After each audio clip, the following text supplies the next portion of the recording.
Vjosa nuk është vetëm një lumë, ajo është një pasuri natyrore dhe kulturore, një histori e shkruar ndër shekuj përmes legjendave, baladave dhe traditave që janë përcjell nga njëri brez te tjetri. Për administrimin dhe mbrojtjen e kësaj trashëgimie është ngritur një strukturë e posaçme pune për parkun kombëtar të lumit Vjosa. Një proces që nuk lidhet vetëm me ruajtjen e territorit, por edhe me krijimin e modelit ku institucionet, komuniteti dhe banorët bëhen pjesë e mbrojtjes së kësaj vlere të përbashkët. Gjatë një viti, ne si zyrë kemi punuar për disa aspekte të zhvillimit dhe jo vetëm të mbrojtjes të vlerave kryesore të Parkut Kombëtar Lumi Vjosa. Kemi nisur tashmë disa projekte, një pjesë e cilave janë për zhvillimin e turizmit komunitar dhe për zhvillimin ekonomik të komunitetit, por për zhvillimin e aktiviteteve që nuk bien ndesh me mbrojtjen e parkut, por për zhvillimin e aktiviteteve që janë në përputhje me objektivat e ruajtjes së vlerave kryesore për të cilat ne po ashtu e kemi shpallur dhe Park Kombëtar. Një projekt është që tashmë ne kemi nisur, është zhvillimi i turizmit komunitar për gjatë Parkut Kombëtar Lumi Vjosa, dhe ky projekt fokusohet në orientimin e komuniteteve që jetojnë për gjatë parkut për të përzgjedhur ato produkte turistike të cilat nxjerrin në pa vlerat që ka parku e njëkohësisht të zhvillojnë komunitetin, të zhvillojnë ata ekonomikisht dhe pse jo të përfitojnë nga vlerat e parkut. Vjosa është gjithashtu një burim i rëndësishëm i kujtesës dhe identitetit kulturor. Historitë, traditat dhe rrëfimet e zonës janë pjesë e pandare e trashëgimisë që shoqëron këtë lumë.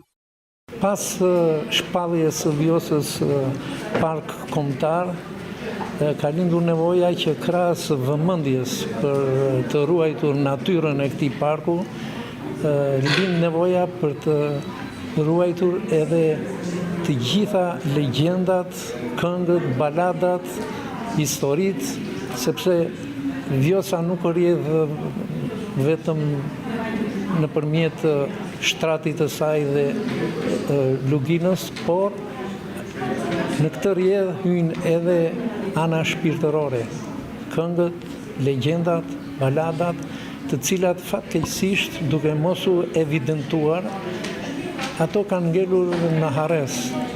Një ekspedit është shumë e nevojshme për t'i grumbulluar këto legjenda dhe për t'i përgatitur ato si një udhërrëfyes apo një guid e cila do t'i shërbejë më mirë zhvillimit turistik. Ruajtja e Vjosës kërkon bashkëpunimin e të gjithëve, një park që nuk është vetëm një hapësirë shkëputur nga njerëzit, por një vend ku natyra, kultura dhe komuniteti ecin së bashku.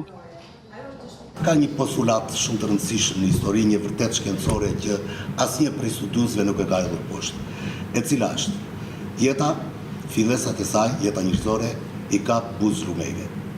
Pra dhe ne dim nga historia shumë mirë që shoqëria njerëzore zanafillën e saj e ka ndërmjet lumeve Tigër dhe Eufrat, ndërmjet lumeve Huanhe dhe Yangtze, ndërmjet luginës së lumit të Nilit, nëpërmjet lumeve të famshme Indi dhe Gangu, të cilat u bën djepi i qytetërimit dhe civilizimit botëror.